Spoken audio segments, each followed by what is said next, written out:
Hey, welcome to season 2 of Super Pros Bros. I'm player one, Ike, and with me, as always, is Play two. Why? Bro Jogan, do you know this podcast is on YouTube, SoundCloud, and Spotify? holy fucking shit. I did not, Professor. Are those the same places they could Like, comment share. and subscribe? It sure is. Sweet, nailed it. Oh boy. If y'all can't tell, I am nearly dead. In the My brother, last he's not been sleeping. since Friday midnight after I got done having a adult style beverage with my downstairs neighbor and good friend. I have slept collectively 9 hours, I think. It is now Sunday Yeah, morning. it's Sunday morning, so I slept So 5 hours and then 4 hours because, well, I kind of meant to sleep 5 hours. I probably should have just gone to bed sooner, but whatever. Had to get up, had to. Really wanted to get up and play a Magic tournament that was a lot too early in the morning, and I did. And the reason we're recording on Sunday at this time is because I made the elimination rounds. Woo! he's burdened by his success. Yes. However, I fucking tried to be a goodly good boy. This is the part that fucking chaps my ass. Mm, Like, I was irresponsible the other night. Should have come home sure. after playing Magic in the evening and just gone straight to bed. Instead, Yeah. hung out with a friend. We got tacos. We chilled. It was a great fun time. However, it did cost me some sleep. That was a cost I was willing to pay. And then last night, I was like, you know what? I'm going to fucking go to bed early. I know we're waking up early. We're recording this podcast. I'm sleep deprived. We're fucking doing this. Took an edible. Was in bed on the way to La La Land at 8:40 p.m. Fucking being a goddamn responsible adult. Wow, you are quickly back in grade school at our house. Jesus. And All then right. I woke up at 12, like 11:40 or 12:20 or something like that, hearing my roommates have a very loud conversation or some bullshit. Which, I mean, they're allowed to, but also fuck them. At a certain Um, point, it's respectable. It's yeah, common courtesy. like we're a mostly late night house, and like I don't know, it usually doesn't wake me up either. I felt like I've had them, like, they weren't like being so loud that it's like what the fuck, but they were You definitely. you do you are a notoriously heavy sleeper. Yeah, I think that's changed a little bit over the years, but like Sure. not to. Yeah, I don't know, this is bullshit. I'm pissed and I'm awake, so hooray. Here we Here are. we are. Anyway, so if I don't make sense and or this episode seems mildly rushed at points, it's because I got somewhere to be in an hour and a half, and I have very little bandwidth. So this is gonna go great. Man is struggling. Yes, But sir. it's okay. I've got hopefully good successful news I can share. Woohoo! The last 2 weeks have been a fucking saga for me trying to get my wife's passport delivered. Yes. And it turns out that the fucking phone tree thing that they have set up at the passport office is really stupid. Because if it has a certain call volume, it just fucking kicks you off the line. Oh yes. Fuck that So shit. I probably called them 40 times in a span of like 3 days. Yep, been there.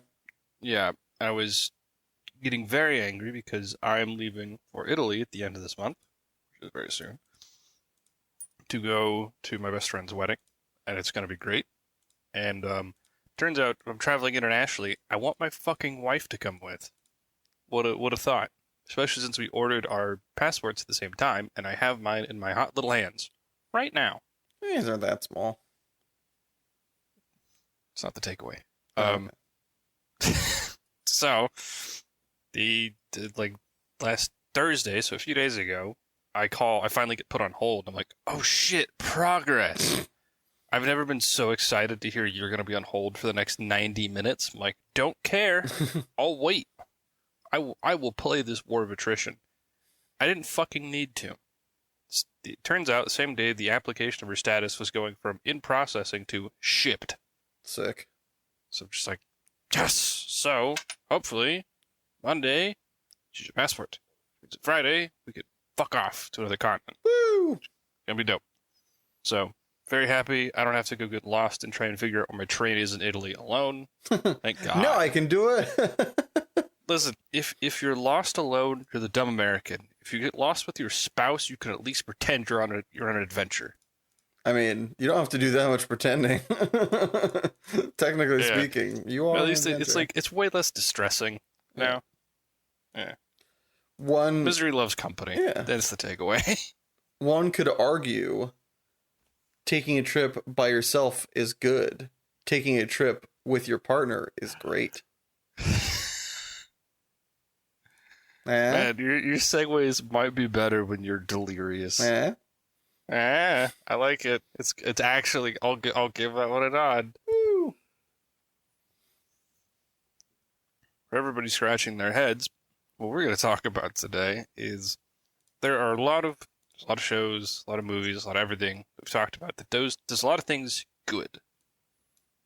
We want to talk about a few examples of where things go the extra step to make things great. So, first up, what is an episode if I don't talk about fucking Ted Lasso? It's my avatar. Yeah, it's one of the Hollaback girls. So Ted Lasso, for those of you who haven't seen it, you should fix that. It's fucking amazing. It's finished. There's only 3 seasons. The first one's really fucking short. The other 2, once you've gotten fucking sucked in, are a bit longer, but still very manageable. Right. First one's 10 episodes long, and the third season's. So first season is 10 episodes, 30 minutes apiece. Next 2 are, I think, 10 to 12, and they're closer to like 45 minutes to an hour apiece. Okay. That's not super long. No. It's very doable. If you Apple TV allows for gives a 7-week free 7 week. Sorry, 7-day. Like I said, I'm out of it. 7-day like 1 Trial. week free pass. You can easily time allowing you could motor through that. You could motor through it easily, and it flows really well. There's a lot of like and like wanting to watch it.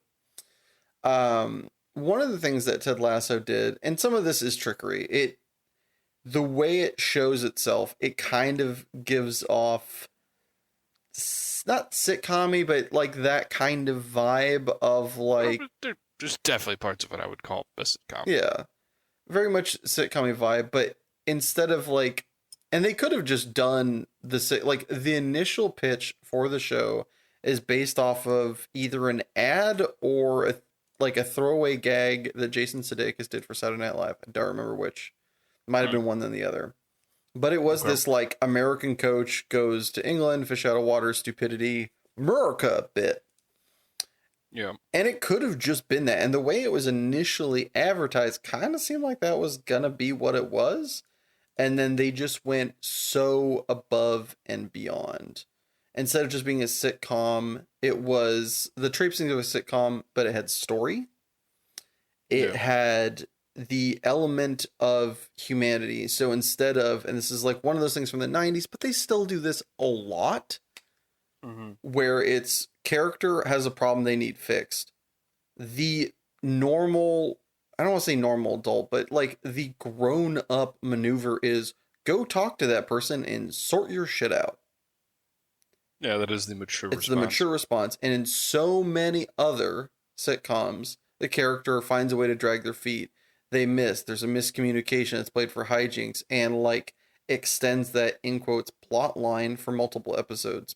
And it's not a plot line. And it's one of the reasons sitcoms get a bad rap is that their stories aren't fucking stories. They're weird jokes that usually get drug on for a while in lieu of a story, in lieu of plot. Instead, this one takes that and goes, well, those are easy fixes, so let's make those easy fixes. Let's make our characters like real people, like actual adults. Not that they don't have problems. You know, they don't do stupid shit from time to time. Yeah, they don't do stupid shit. And there's occasionally characters that have a moment, have an episode usually, where they're like, this is uncomfortable. I don't want to talk about this. But it's a real human thing as opposed to, it's like, what the fuck are you doing? So they really took and like amped that up so that made room for real problems, for real resolutions and for real growth, which is one of the reasons I think it's going to go down in the category of like best TV comedies of all time. Yeah. Also, it pushes a really good narrative in this common culture, and it's showcased in a sports show, which is really cool, of telling the story that winning isn't everything. And that's really, I think, a great like moral lesson to come away from. And it's a great venue to tell it, because there's other ones you tell it and it's like, okay, but like what about? It's like, no, this is sports. This is where most people would say winning is everything. Yeah, it's competition. Intrinsically, winning is the end goal. Yeah. And they're able to make a meal out of that and showcase it and really live through it. Slight spoiler alert, because it's now been like 4 or 5 years. The end of season one, they do not win. They end losing. Yep. And it's really, really important and showcases the power of the writing and the clarity of the vision for the show, that they're starting off there and you get to ride with them. And it's fantastic. What you got, Broskinkowski? All right. So the other thing we have to perpetually mention whenever we get a good opportunity is that of Arcane. Um, and while there are a number of reasons that the show is phenomenal, like its art style, for one. Art style, Um, music. yeah. Now there's what I'm choosing to highlight, for reasons that I think the show is great and stands out in many ways, a cut above most. Um, is I I love good. I love character studies in shows. I love just kind of thinking through breaking down why characters would do certain things. And I don't think a show has ever done as well motivating every character that you follow as Arcane does. Because it's in the grand scheme of things, it follows a really small scope, and it takes a lot of time to follow a really small scope. And in that time, it fleshes out exactly why each character is doing what they're doing. Like, you know why Vi hates Silco. You know why Silco hates Topsiders. You know, and just down the line, Yeah. everybody gets coherent motivation. And even when they do kind of reckless shit, like when Jinx is doing reckless shit, you know why she's doing reckless shit. Bitch be crazy. Like, even when Silco starts to change his mind and change his stance on things, you get why he's changing his mind and his stance on things.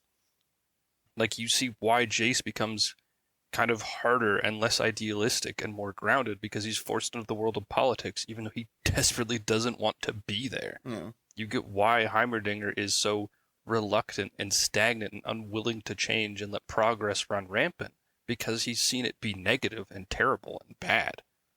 And he's immortal too. That doesn't help that he just doesn't fucking give a shit about being old. Yeah. Whereas Jace, it galls him that somebody would drag their heels.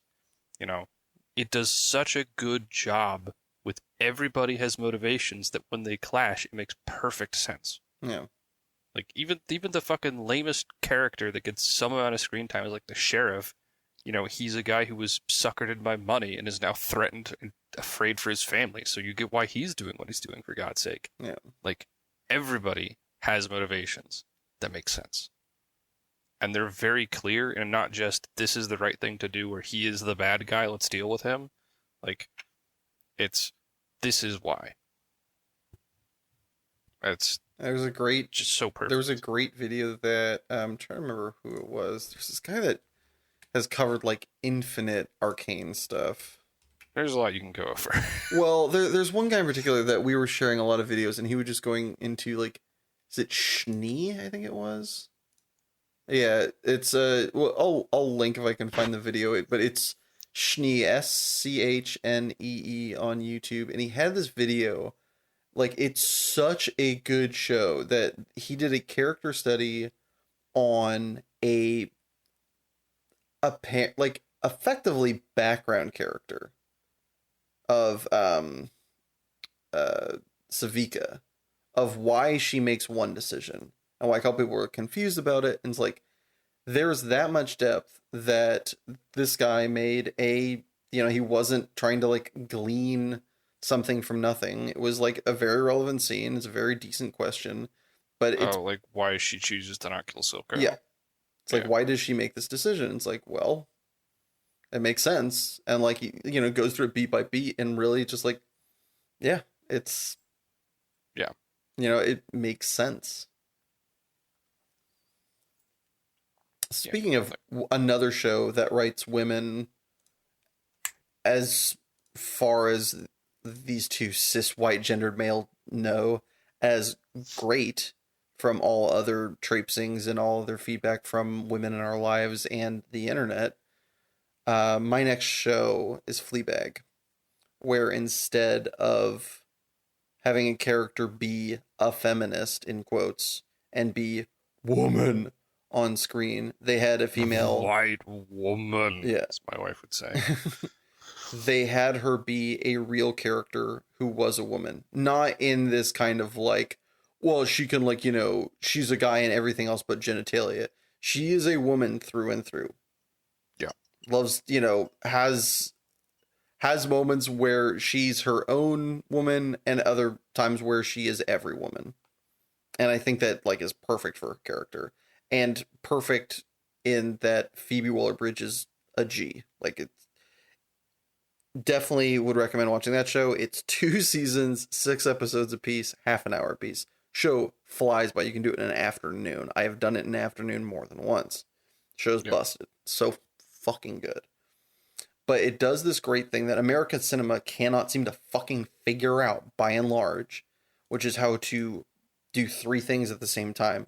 And American cinema can't generally figure out how to do one of them. But it's show don't tell. Mm-hmm. Have women be women and not just be a woman on screen, and also be funny while doing these other things. So often, like you look at the new like Ghostbusters. Oh, I got an all female cast. It's like, all right, any point are they being a woman? Well, no.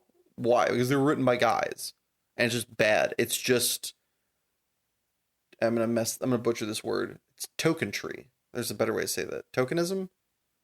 I think tokenism is a little cleaner. Yeah, Medium. tokenism. It's just like, well, we'll do that. This will make people happy. It's like, no, it's not, because it's toothless. There's nothing going on there. Or you look at Fleabag, you have this character who is ribald, who is not vile, but definitely dowdy, and just There's an argument for vile at times, but yeah. I love her to death, but she's like, she steals from her mother-in-law. She like steals from her sister. She lies. She kind of got her best friend killed. Like does a bunch of like shit, and yet is still a human being, is somebody worthy of love and compassion, somebody you care for, somebody that's all the while somehow fucking hilarious. And it's because so much of this is just letting her be, as opposed to in a lot of these other films that and shows that I'm reminded of with this, I feel like they are force feeding the character lines that somebody in production, somebody that gave money to this project said, this is what a woman would say, or this is what a woman would do. It's like, how do you know, old, fat, rich, white guy? You haven't talked to your wife. You sleep in separate beds. Shut the fuck up. Like, you don't know what you're talking about. And so to allow a female artist to just go and express themselves, tell their story, tell the way they feel about life, about living as a woman in the society, you get this kind of performance, you get this kind of truism, you get this story that could not otherwise be told. And it's in the little things, and it's in the nuance, and it isn't a like literally the first episode. It's so great. It's like it sets the tone in this kind of like look, wink at the camera sort of way. Mild pun intended for those of you who've seen the show. But there's this scene. I think it's like the first or second scene of the show. They're at a woman's like conference thing for like feminists. And it's her and her sister, and they're getting along great to start. Like they clearly have like this love-hate relationship. It's fucking hilarious. And this lady comes on who's like, I don't know about you, but I need some reassurance. And you're just like, Jesus Christ, who is this windbag? She's like, raise your hand if you would trade like the last 10 years of your life for the so-called perfect body. And the main character and her sister just snap, just raise their hand. They're like, yup. And nobody else does. And they're just like, fuck. And they just raise their hands. Like, she leans in and she's like, we are bad feminists. It's like, that's the start of the show. I'm like, fuck yes. Let's be honest. Let's be real. Not this like, yes, this is. It's like, no, come on. That's not human. That's not real. That's not an experience. That's not a character. That is bullet points that you think make that when you haven't lived that. Yeah. Next up on the docket, we have. I'm surprised Isaac didn't vouch for this one. Is Parasite.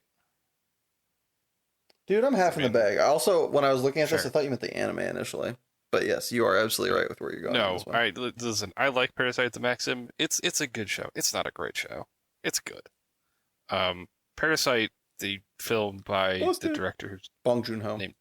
thank you, is phenomenal. And I think one of the things it does better than any movie I've ever seen is how it uses its set pieces to emphasize story elements. Notably, the discrepancy in wealth. The constant layers of separation, the elevation changes between their shite apartment and the awesome lofty house, even to the degree that the father ends up in the basement of said house, that they always have to be lower, lesser, looked down upon. It's so well constantly and like in the background emphasized, and not done in an artsy douchey way where it doesn't make sense, but like there's plenty of it you see very apparently. Like, the easiest example is the scene where everything is flooding and they have to walk down like a billion flights of steps in the fucking rain. Yeah. The city is set up in this way geniusly and it's subtly, but you feel it, and like it's one of those things that has two layers, right?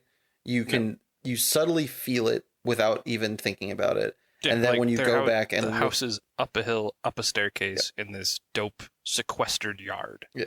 But like it's upon further review, it adds more like this is what, when we talk about like writing metaphor, this is like the apex of writing metaphor, where it functions like on multiple levels. It functions like without cognitively thinking about it.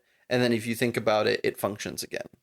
Yes. Because like when you watch this, to go to that place, they have to walk through, I think they leave their area, which is crap, like you're saying, and then they go to this middle class area, and then they go to the house that they work at. Mm-hmm. And it's all done, like you're saying, just like visually, just like going up, and then you're going down. Yeah. And the buildings look worse, and yada yada. Yeah. And they do more too, where they're constantly putting like effectively a wall or a doorway or some kind of physical object between. There's a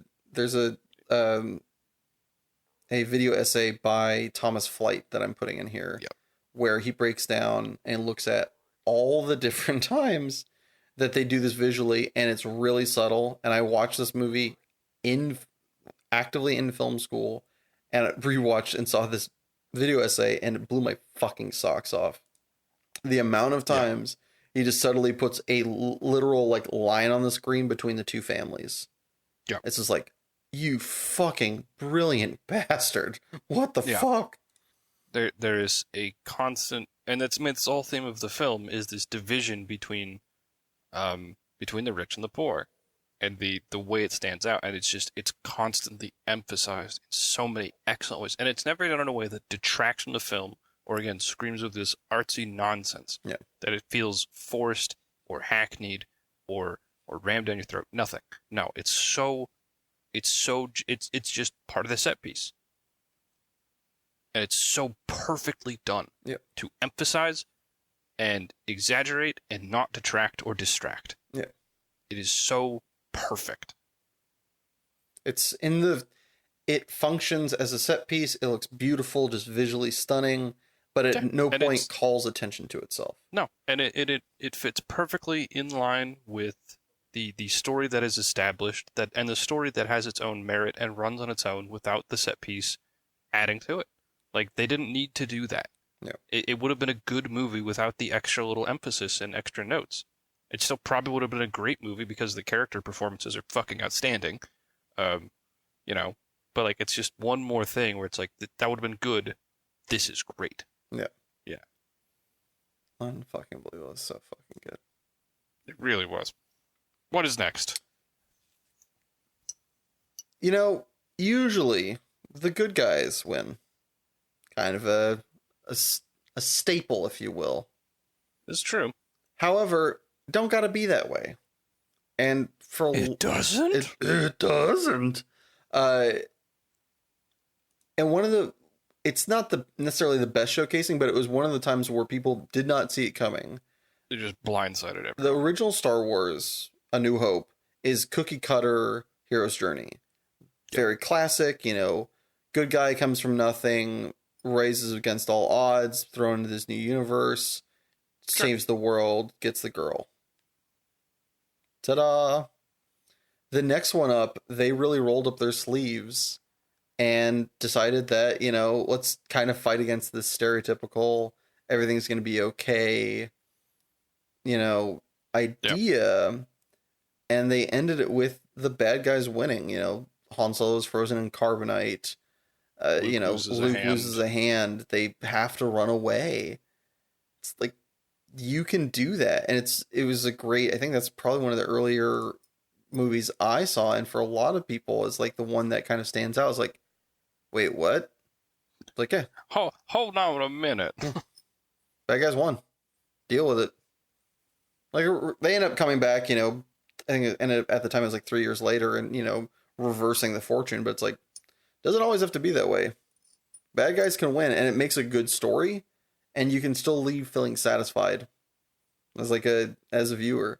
And that really matters in regards to the form. You know, if every movie, you know the good guy wins, you know the good guy loses, or you know the bad guy loses, it removes the stakes. Yeah. This is another thing that, you know, early on Game of Thrones did, stuff like that. And it really like, oh yeah, we can do this. It's a great reminder. It's a great, you know, wrench to throw in. It's like, because when you do that at least once in like a series or a genre, it really puts the audience on a back foot. They start getting more and more invested. When you knew in Game of Thrones, for instance, that a character could die, it changed the way you felt about a scene. It wasn't like, oh, they're going to be fine. Like, oh, they might not be. They, you know, they've been killing some big heavy hitters. Some people that killed people beyond Sean Bean. No one is safe. Yeah. You know, like, and when the bad guys can win, the way you're pretty sure, you know, watching Return of the Jedi, you're pretty sure Luke's going to win. But maybe there's going to be a fourth movie. Maybe, you know, maybe they lose again. Maybe he doesn't win. You know, it really changes the way you feel in the moment, which changes the way the conclusion hits. It changes the whole entire ride when you don't know for sure where you're going to end up. I think it's a very powerful thing to remind an audience of and remind a genre of and just put out into the sphere. Yeah. Speaking of endings, don't get me wrong. I do like when things get mixed up, but I love a good ending. I love this, like, especially the end of a show, a sense of like everything's wrapped up nice and neat. Yep. It's got a good bows on the bitches. Yeah, and I think one of the best payoffs and into best endings that I've watched out of a show is, and probably one of the reasons it's so revered as a show, is probably Fullmetal Alchemist Brotherhood.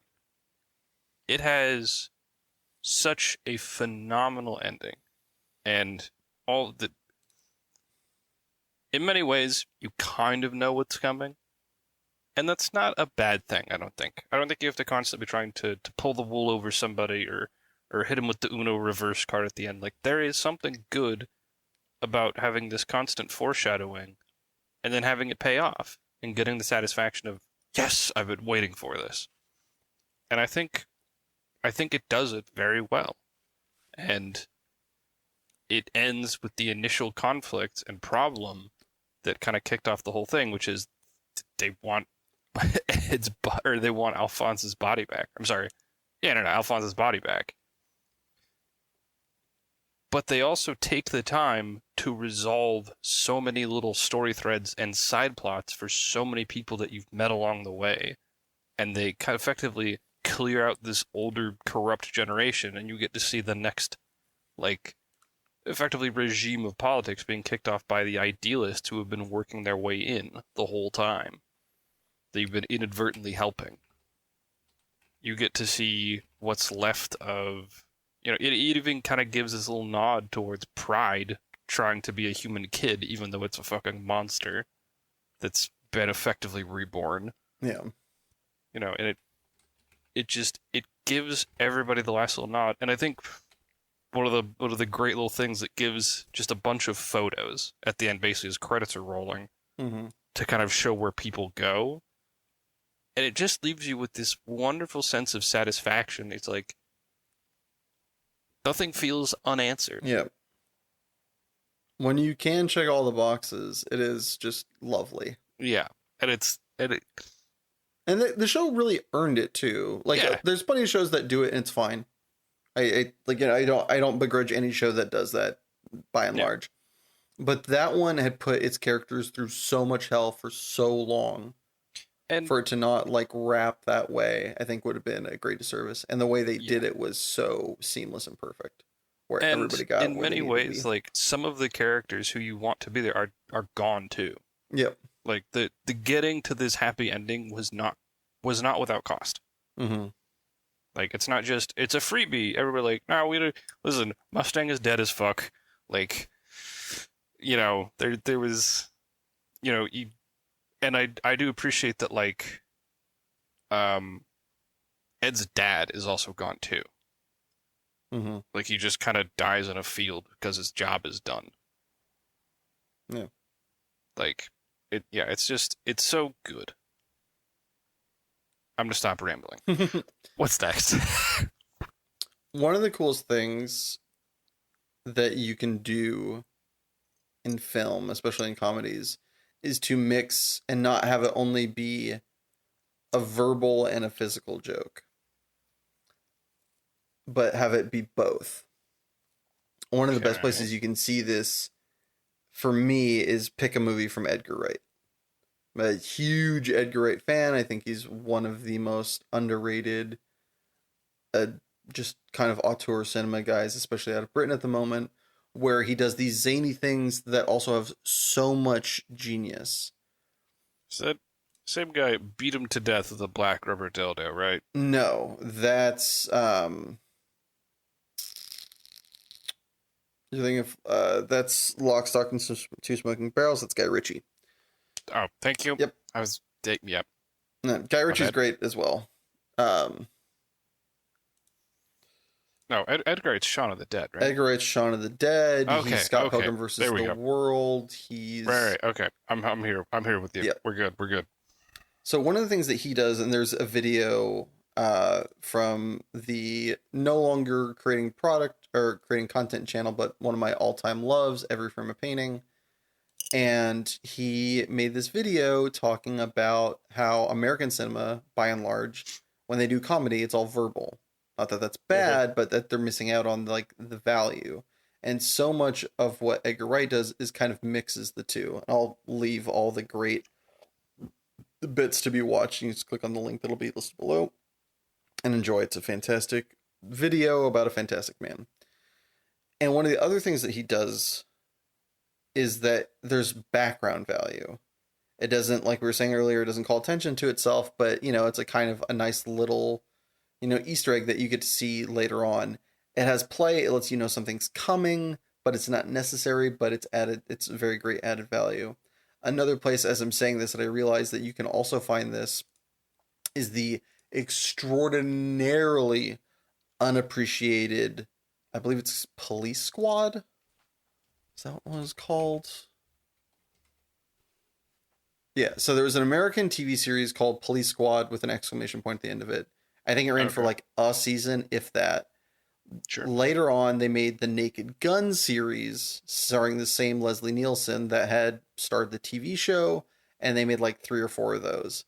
They Yep. are one of the all-time greats at mixing physical and like verbal gags and also doing a lot of it in the background. If you watch Police Squad, the amount of jokes that they just walk by are Hmm. like infinite. I would recommend going on YouTube and finding like an episode of Police Squad. There's plenty of them up there, or you can find Sure. large bits of it, and it's just way ahead of its time. It's too brilliant for TV, honestly. Hmm. Speaking of things that are potentially too brilliant, All right. Grab your tissues, folks. I'm gonna hit you right in the feels because I'm a sucker for good emotional heartstring pulling, and visual storytelling is something that's very hard to do well. Um, I think I think that is something that is a value that is very underrated is visual storytelling. And this coming from a guy that fucking writes books and loves dialogue, when you see good visual when it doesn't need words, it can just carry a certain amount of weight.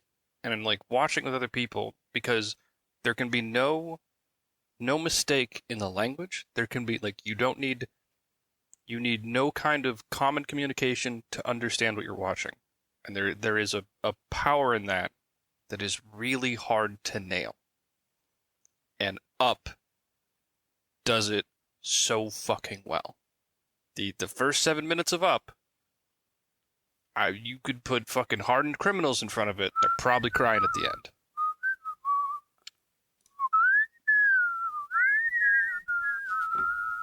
Yep.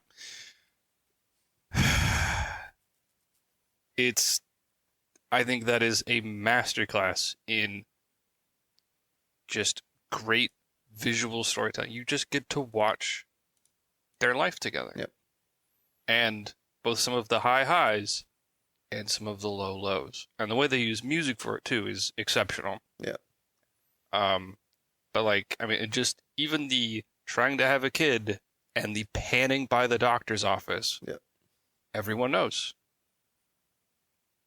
And it's just oof. And another great Like, thing they did was, and they do this in so many Pixar movies, but it's really emblematic here, and they set it up early, is the shape of the two characters.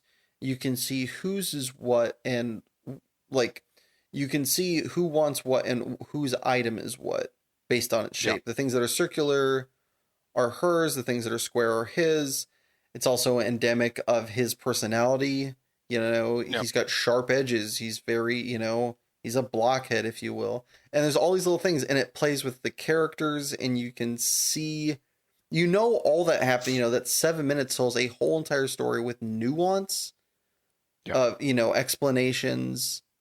It tells a movie's worth in 7 minutes with no dialogue. yeah.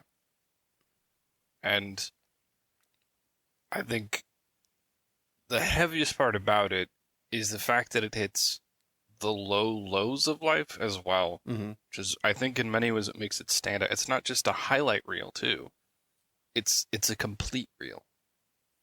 It's filled with frustrations of life and bummed expectations and emergencies. They're never, they don't get to take their trip because they have to keep paying for the fucking car Yep. or, and it's like anybody who is an adult has had some of those moments. Yep. And even if you're not, even if you're a kid, you still understand how heavy some of those things are. Like it's just it's so good. Yep. And yeah, again, like just whistling the music, I'm like, oh, great, I'm ready to be fucking terribly sad now. Like my body is primed, I'm ready. It's so good, and I don't think anybody does the emotional abuse and manipulation quite like Pixar does, if I'm being totally honest. Like they have spent too long being too good at that shit. It's a kid's wonderland and an adult's And an nightmare. adult's nightmare. Yeah. Yeah. Kids It are really like, is. ah! The parents are like, Yeah, the adults are just like, this is why I need the ice cream, kiddo. yeah. This is why this whole entire bucket of Ben and Jerry's is just for Papa. Yeah, none of this is for you, kiddo. And like, I think this is the best they've done with it too. Yeah. Yeah. Speaking of the best they've done, one of the kind of crowning achievements and one of the things that makes Jackie Chan the Chaniest is that he is a perfectionist. He had this quote that I saw in an interview where it's, whatever you do in movies, it's forever. You know, would you go to this movie and, you know, would you go to every screening of every movie and apologize for something that wasn't exactly the way you wanted it? Yeah. And you can see that his work, and you, like, the more you learn and find out about Jackie and just how much he gave to his films over the years, you know, doing stunts with the most questionable of safety standards, you know, Oh, yeah. 100, 200 times. times. It's just like, because it needed to be perfect. And if you look at his movies, especially late 80s, early 90s Jackie Chan movies, he's the best. He was the best then. He's arguably still the best. Like, those movies are still arguably the best now. You can just watch and see this seamless.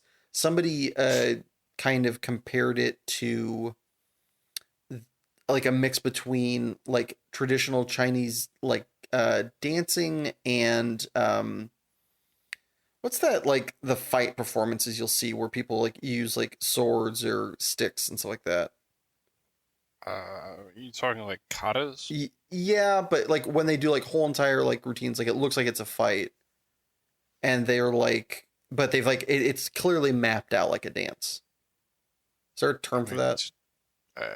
Not one that I could think of. Like people will do it at, it looks like at martial art tournaments, but it's not like a competition. It's like a demonstration. It's just like a routine or a show. Yeah. But I can't think of a like. I don't know what word you're looking for. All right. Well, that. But it's just perfect. You know, they have it mapped out so perfectly. Everything is in rhythm. It looks a little, you know, prepped, but so does everything ever. Like, if it doesn't, somebody actually got hurt in reality. So Jackie Chan, especially for the time, was as seamless as you could be while still giving you that, like, oh, fuck. Like, and some of them legitimately, I don't care how prepped it is, that, like, that person got up and went, oh, fuck. Like, there's a couple of those. If you watch Drunken Master, there's a couple of those things. I don't care how many pads. That was 2 floors onto plywood. I don't care if you're wearing pads and there's pads underneath and the plywood's made of pads. That was 2 fucking floors. That hurt. It's a ways to fall. Yeah. But the way they have it mapped out, the way it's just perfection. There's a scene in, I think it's like Rumble in the Bronx or something like that. He's on like 3 different phones, and the character, like, it's such a non-bit, but it makes a difference. There's like, he's like got like one phone on hold and 2 up to each ear for comic effect, and needs a pencil and reaches out with his tippy toe, flicks it, and like catches it in his mouth or something like that. It took 200 takes. Motherfucker's like, we're going to do it this way because it looks the best way. And that's what we're trying to show the people that are paying money. You know, these people took, there's a great, I think there's a comedian actually that I was listening to who was talking about not like being drunk and, you know, the idea of like putting on the best show that they can is like, I think it was Taylor Tomlinson actually, one of my favorites. And she was like, "Where are your floaties?" Yeah. She's like, these people, you know, a couple comes out to my show. They've taken the night off. They've gotten a babysitter. They've dressed their best. The stress about performing for couples, not singles. Yeah. But it's just like, it's this idea of, they've done all this work to come see you. Better be fucking amazing. Yeah, that's pressure on you, but also, treat your audience right. And it's very much the way Jackie thought about it. It's like, people are going to watch this now and forever. Treat them right. They've taken the time to watch this. They've paid the money to see this. Make it worth it. Yeah. Speaking of things that were worth it.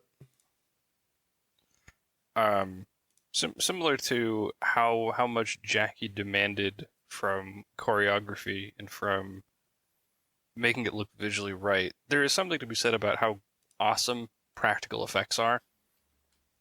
And I don't think this is that I can think of better exemplified than fucking Mad Max Fury Road, and the fact that none of those fucking cars are CGI. They just made them. Yeah, they just I think some of the stunts that they do are like in some like the storm is like CG because they're not fucking throwing people into a sand tornado. Yeah, the like, storm, them going into some of the traps and explosions, I think are like there's some movie magic there, but like I think all the cars are real. Like all the cars are real. A lot of the jumping between them is real. The fucking flame guitar. The flame guitar and the amps in the back of a truck is real. Also, it not only was real, it also played the music you heard, which is wild. It was actually a fucking Australian guitarist. They're just like, all right, just riff. Yeah. Just fucking jam. I remember hearing the bit about like the kind of behind the scenes, and somebody's like, George Miller was like, all right, I want, that like, what would this kind of guy have as entourage? I was like, oh, what about like what about a guitar with a flamethrower on it? Like, sick, let's make that happen. And then the guy who made it was like, yeah, I got it. Did you want it to play? And George was like, can we make that happen? He goes, on it. And he made it happen for George. Just can we make it play? Can we make this happen? Yeah, got you. I think of my favorite little like just behind the scenes snippets. The guy who played a Morton Joe. Yeah. It's just everybody's like just standing around. He just walks up in front of the cast. He's just, you all look amazing. It's just so wholesome. But like that movie still looks so fucking good years later because it's a bunch of fucking cars. Like they made that shit. Yeah. And there's just a certain value and timelessness in the, like, that's why the fucking old thing still looks better than the newer one. It's all practical. It just doesn't look so out of place and hokey. Like, at no point will CGI eclipse it. I don't think. Maybe in 50 years when shit's crazy and I don't know what's reality anymore. Yeah, you're just let's deal with that later. Did I leave the video game or am I still in the video game? Look at the hands. Can it do the hands? Take that, AI. But yeah, like it was such an awesome, like, and realistically, they didn't need to do that. Like, they could have movie magic a fuck ton of cars. They said, no, fuck that shit. We're gonna make the cars. And they did. And it's so cool. And like, I watched it with one of Colton's friends who is a big Motorhead. And he was like, he thought it was so cool. He also really suggested against spitting into like an engine intake, like spitting gasoline into an engine intake, because you'd probably melt your engine because it burned really hot. He's like, that would work. You'd probably melt it, but it would work. Hey, we're not looking for long-term fixes, just short-term solutions here, champ. Yeah. Like, he just thought it was so cool. There's just so many crazy cars. Yeah. And like, it is. It's so cool. It's so awesome and timeless in a way because they actually made them. I kind of wonder what they did with them, honestly. Like, I hope that somebody's got like the double fucking Cadillac. Just like they just drive it to work someday. I can dream because that'd be hilarious. That'd be fucking sick. Well, just like that leaves you questioning things. The last thing we've got on the agenda is Inception and leaving the audience with a question and not an answer. The opposite of how I liked Fullmetal Alchemist Brotherhood. But again, this kind of, goes back to like the whole Empire Strikes Back thing. Changing, every so often having a new integration of what can be done. Yeah. Changes what people expect from things. It changes, expectations then change your journey. When you know that every time a movie's going to wrap up perfectly, it changes the way you feel when you're like, watching the movie. Yeah. When you realize that can end up bad, it changes the way. When you realize it can end up leaving you with a question and not an answer, it changes the way you watch the movie. It changes the way your expectations are. It changes Yeah. everything. And it's those little things, that reinvention, that spark, that detour, it makes it all. Different, bad, good, it makes it all. And without that, if we didn't have those changes, if we didn't have the people that were brave enough, if we didn't have the geniuses that thought of something so off the beaten path, we probably wouldn't be here right now. We'd be all rereading the same story with different hats, different makeup, and liking it, but not being inspired by it. We'll be right back after this. Have you ever wondered, man, how bad can things really get in society and still be kind of functional? Have you ever looked at the news or at headlines in the paper and wondered, how bad can we really push things? If you've been there on your bad days, maybe you can indulge that little itch with something more dystopian. Instead of just hearing about crazy economic inequality and man-made natural disasters in the news outlets, you can have it in your multimedia as well. And you could do your best to pretend it totally isn't something you can see coming to fruition in, I don't know, a decade or two. You could pretend that canyon of a wealth gap and the rapid inflation and overwhelming climate change and chemical spills. But it's gonna be fine. It'll be fine because, we're better than that. We could fix it. We're not doomed to prophesy our own inevitability and collapse. Oh God.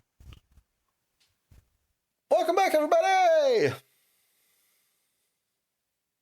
So, Broshkinkowski, what you got on the way of story? Really rough ideas, but the value of failure. And the idea would be someone coming to grips with the fact that failure is good in a way. And the main character would be someone who life has been easy. They've been a prodigy. They've been exceptional. Everything they've done, they put their mind to. Fucking crush it. Success. No notes. Boom. Boom. Boom. Boom. Boom. Boom. Till they find something they can't. Mm-hmm. And the initial rejection and depletion that comes with failure and the questioning, the sudden lack of confidence, the way it bleeds into other things, and they're no longer as confident. And then the shift where failure doesn't become onerous and malignant and dubious, but it becomes a challenge to push, to try again, to succeed. I mean, they embody the idea of failing faster. Mm-hmm. And, there's this, you just reminded me of it. I think it's the Mario principle or something like that. It's this thing in game design specifically, but it's about the benefit of failing faster, of how, like, if you want to succeed, fail faster.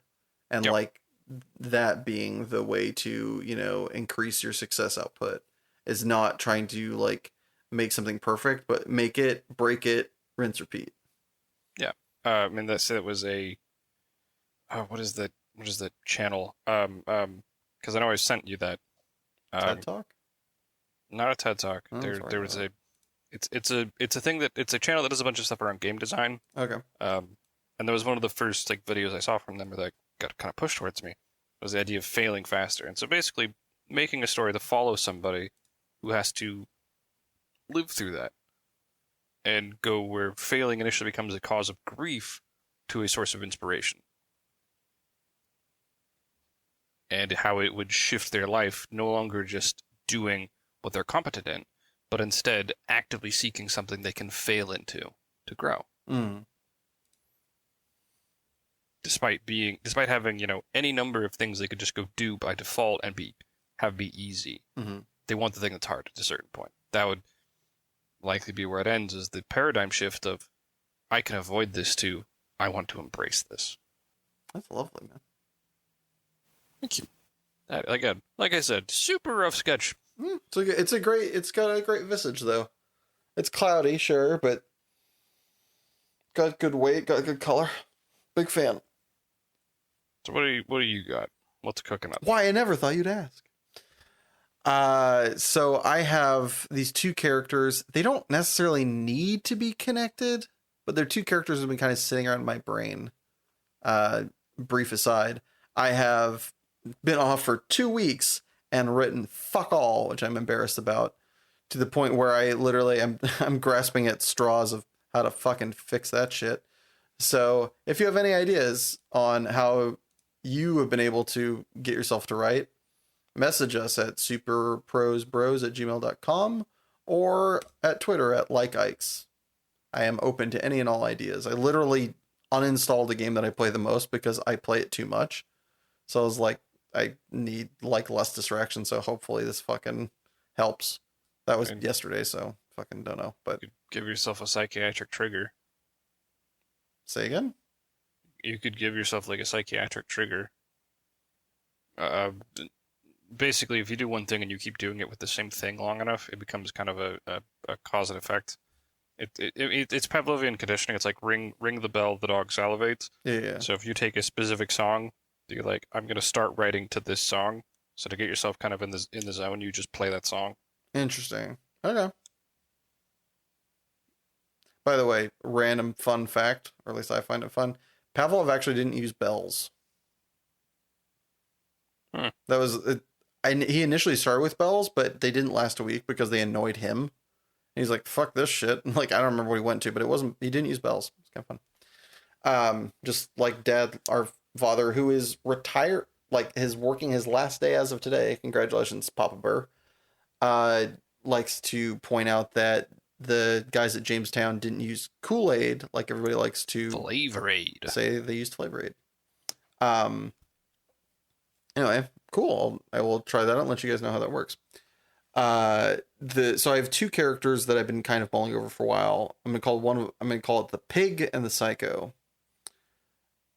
They might work together, I don't know. But so the pig is a guy that he's like a mercenary that's hired to do work, and he's problematic because he is so devoid of social awareness that he'll just walk around, clothes off, he'll just shit on the floor. He doesn't care. He's literally just like, he's very effective. He's a great tool, but he's also a mess. Yeah. Not like mentally, like he doesn't have a mental problem. It's not like he's dealing with something. He just like the idea of giving a fuck about societal expectations is completely foreign to him. Yeah, it's just like it's an idea that doesn't exist. And so it's this character that is just like, okay, whatever. Like literally the only reason I'm going to have in the story, and if it's the psycho, then that makes sense. But basically his handler or the guy that hires him for the job is the only person who can get him to adhere to any social norms that he doesn't want to, out of like respect for him. Yeah. And like, you know, it comes part and parcel with the job. It's probably going to be like a funny tidbit that makes no sense. And then as the series goes on, it's like, oh, that's why, because this guy literally has to be told, you have to wear clothes on the job. He's like, they're like, all right, that's weird. And then like the next job, it's like, it's not in the writer. And people are like, oh, what, no clothes? And he goes, yeah, they didn't care. And he's like, cool. And the next scene is just Pig, just like completely naked, just like doing whatever. He's just like, it's not, you know, the weather's nice. Why the fuck would I wear clothes? I don't know. They're stupid. They cost money. And just like completely just like all that social conditioning just is not at all in his like framework. Yeah. The other guy and the person that might be his handler is Psycho, I know these names are super original. Um, and I very much drummed up the character from would have him be like a little bit less of like a baby version of Griffith from Berserk, where Mm, one of the things that I love the most about Griffith's early character and that I would want to kind of replicate in this guy is that all things it's about the end goal, not about the cost to get there, but yeah, not in regards to necessarily other people. One of the things I liked about Griffith's character is that he was willing to do whatever it took. And up until the end, that didn't come at the cost of other people so much as it did himself. Like, he would run himself ragged. At one point, he sold himself out sexually to a guy that had a lot of money and power so that he could feed his army.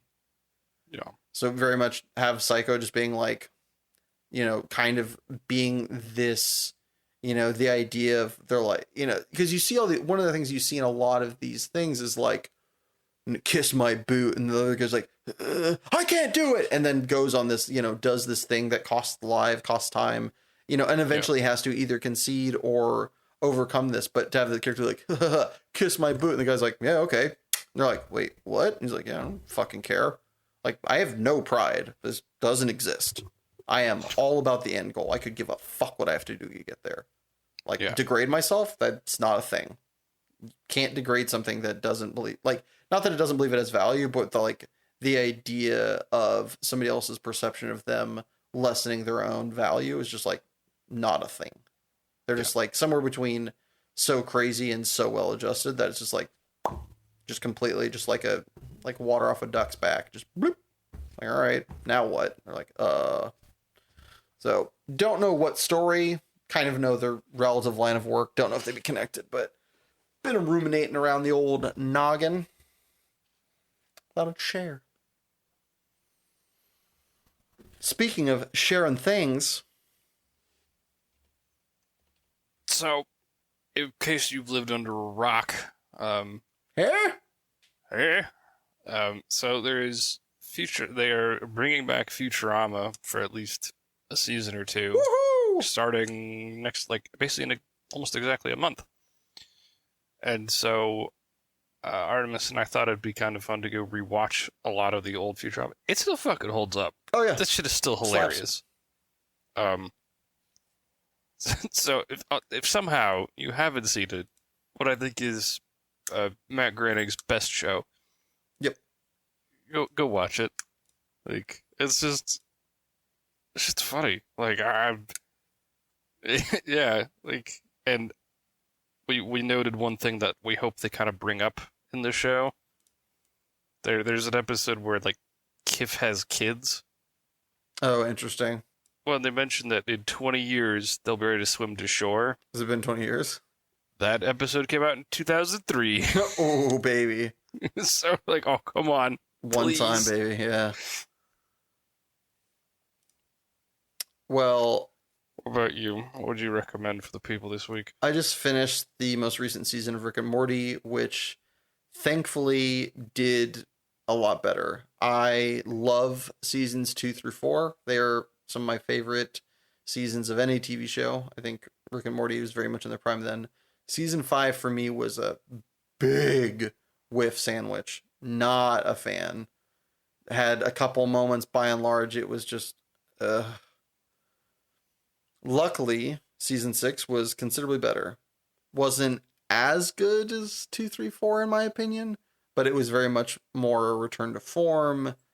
Kind of answered some questions, went some different directions. I really applaud their story crafting. It was a lot more satisfying this time around. So, if you like me, were kind of on season 5 or on season 5, don't worry. 6 is good, and I'd recommend it.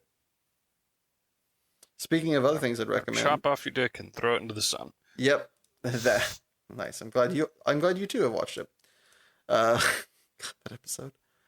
Um, speaking of recommendations, if anybody's looking for a kind of, I don't even know how to quantify this, fun song, I'd recommend Greek God by Conrad Gray.